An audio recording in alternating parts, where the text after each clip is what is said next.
Welcome back to Where Antiquity Whispers. This image is called The Woman Who Lived on the Edge of a Volcano. So it was about 2002, myself and my wife decided to go to Kos for a holiday in the summer. And I'm not really one for sort of day trips. I mean, they're okay. I mean, I enjoy them.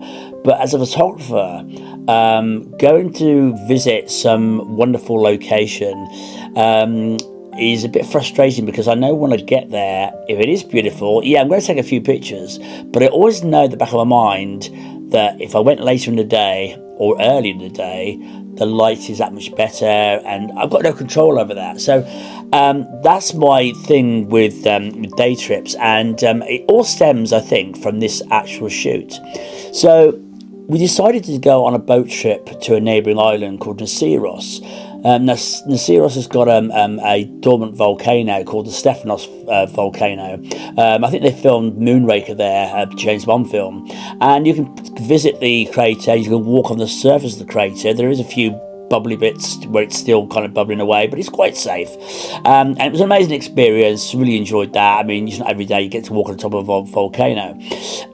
Following on from that, our next stop was going to be a abandoned village called, I'm just going to check my notes, called Emporeios village. And in 1933, I think it was basically pretty much flattened by seismic activity, easy to say, and most of the inhabitants of that village abandoned it. A lot of them emigrated to America, I believe, and other parts of the country, and so it's pretty much empty, and it's just left as it was.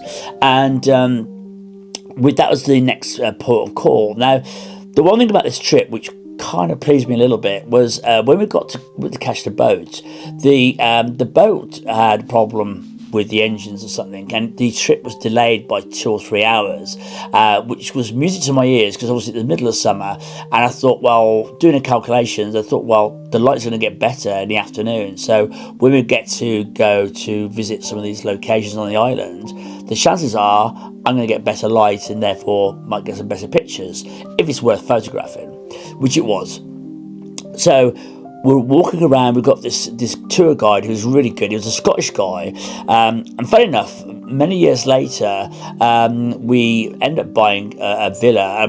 I'm talking probably 10, 15 years later. We ended up buying a villa in Turkey, and I was with a group of friends walking through Bodrum, and I bumped into this guy who was now working in Turkey, and he remembered me. He remembered me as being a photographer, and I sent him some pictures in the post, which I promised him. But yes, that was quite a coincidence.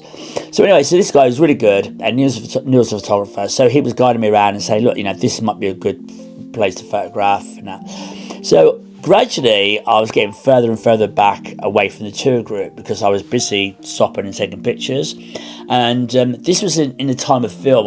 It didn't go digital till about 2005, so I was still shooting film at this stage. And I remember stopping to have to reload my camera, so I had to take the film out, put a new roll in, and so I got a little bit broken up from the pack. And so I did that and started walking, and I heard him shout my name to come to the front of the group. And the reason he was calling me was there was this picture of these two goats down this narrow alleyway, and in the background there was this elderly lady with quite wild hair, slightly backlit, sat on her at the side of her house, I presume, on her doorstep, and it was what I would call like biblical. It was a moment that like could have been out of the Bible or something. It was all these ruined houses, and there was this lady who was still living in the village, and there wasn't many people left in the village, probably about a handful from what I'd gathered, and it was amazing. I took a few pictures, and we had to move on because the boat was going to be leaving. But me being me, I couldn't resist to get one more shot, and I walked down the alleyway towards the house, and this lady stood up, and she must have heard the shutter go on the camera, because she let out this bellowing, I can remember it now, bellowing laugh, real big laugh, and she said, photographe, photographer, or